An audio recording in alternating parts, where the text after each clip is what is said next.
You don't get injured in cave diving. You either die or survive.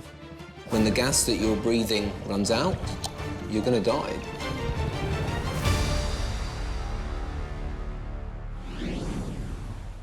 I grew up in Hertfordshire, which is near London. Quite an urban place to grow up, I guess. But I always had a love for the outdoors, and so whenever I had the opportunity to, I would get out into the countryside. After living in Hertfordshire, I moved up to Manchester, joined the University Caving Club, went on my first caving trip. I thought, hey, this is pretty good. Within the first 3 or 4 months, I was really hooked. Cavers visit all parts of the world. Some of these expeditions are going to places where very few people have ever been to. And the whole purpose of doing all of this is to explore caves, to find out where the caves go. Because caves are one of the last unmapped places on the Earth. One of the last places that you can go and explore and go somewhere that no one's ever been before. And it's an amazing sport, an amazing pastime. I let my body naturally find the footholds and the handholds. When you cave a lot, like I do, I guess you don't have to think too much about how to move your body through the cave. It becomes natural. In caving, there's a few dangers that are particularly important to watch out for. There's certainly a chance of loose rock everywhere that you stand.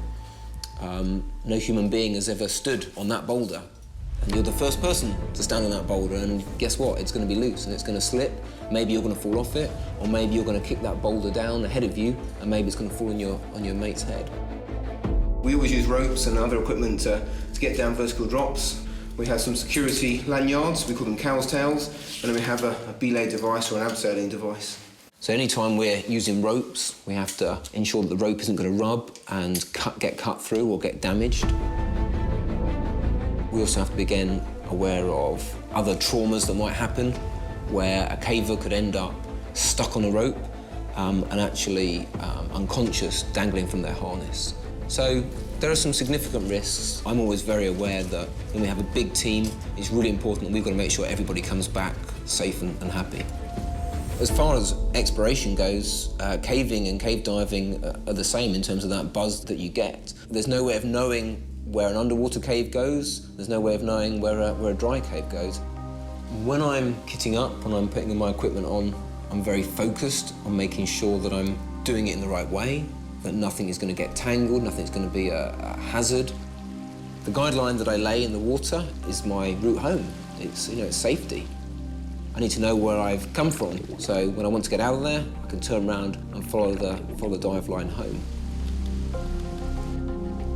Caving and cave diving is risky, so I'm always thinking of different ways to modify my equipment or different ways to plan my dives so that I've got the best chance of success, both succeeding in the exploration, but also not getting myself killed.